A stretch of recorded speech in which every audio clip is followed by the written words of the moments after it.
Okay everybody, I'm going to teach you how to add these new AC inserts of any style that I have designed. First, what you want to do is remove the center glove compartment, or if it comes with the RPD dash display, remove that. There is 2 screws that go here and here. And then what you want to do, what I've already done before, is loosen up this screw, because to get to these sides vents, we have to remove the A-pillar plastics, the interior bezel plastic, and then what this will do is pop up. But to actually get in, we have to go through the sides and then unscrew the assembly. So I'm going to show you how to remove the center assembly.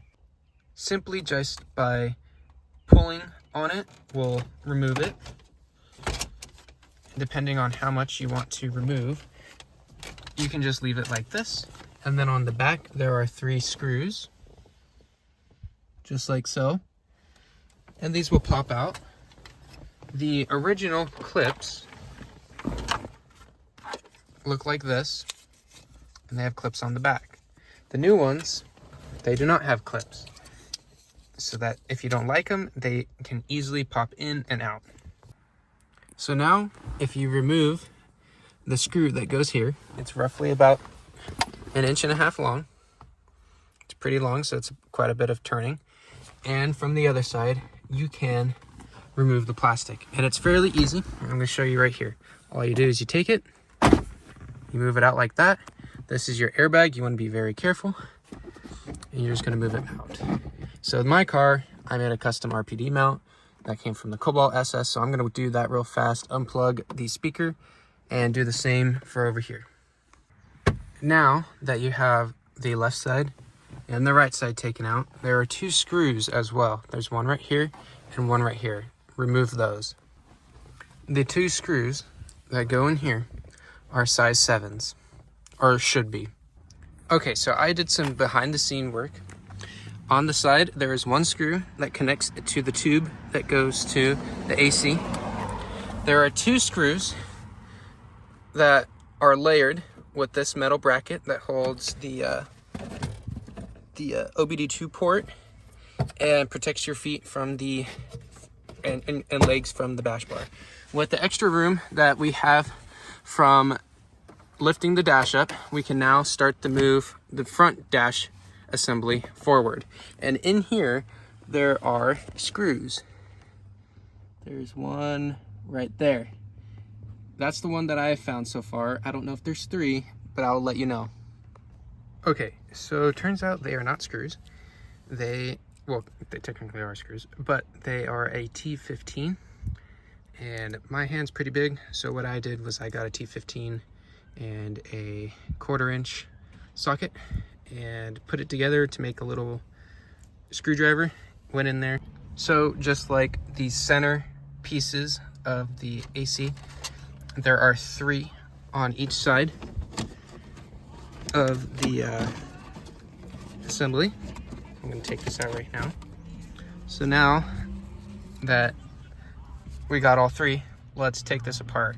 And it looks to me that this is the same assembly piece as this side, and most likely this one will be the same as that one. Why make 4 pieces when you can make 2?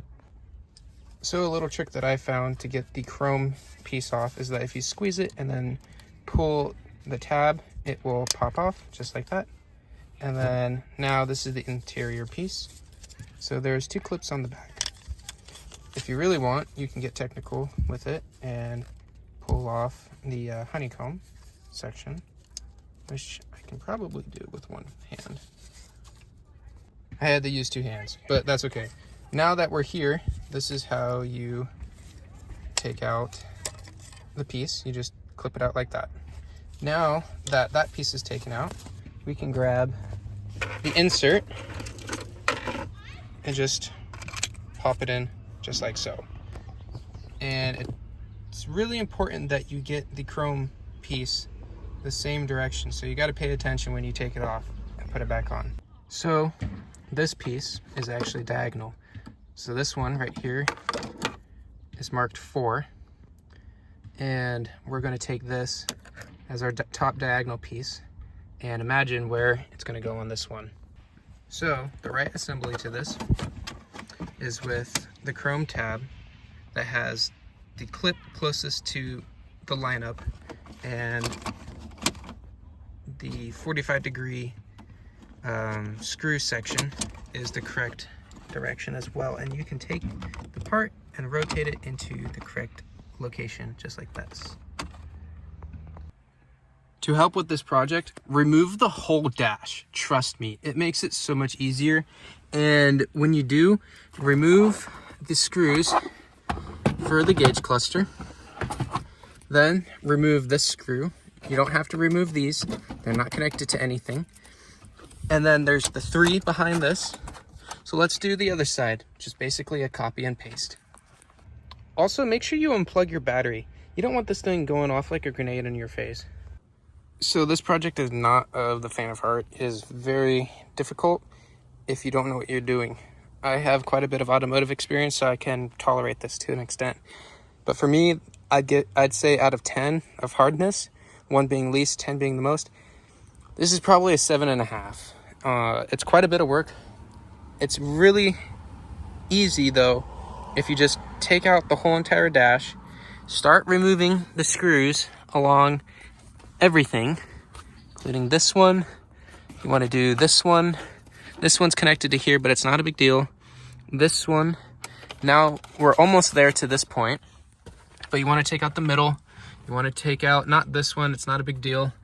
And then this one, same with the other side. It's just quite a bit of project, but the result is you get these nice little AC vents that you can adjust to your liking.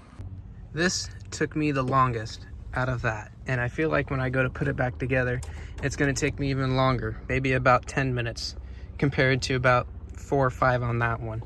But let's just see where everything lines up. So the chrome piece is right there, chrome piece is right there.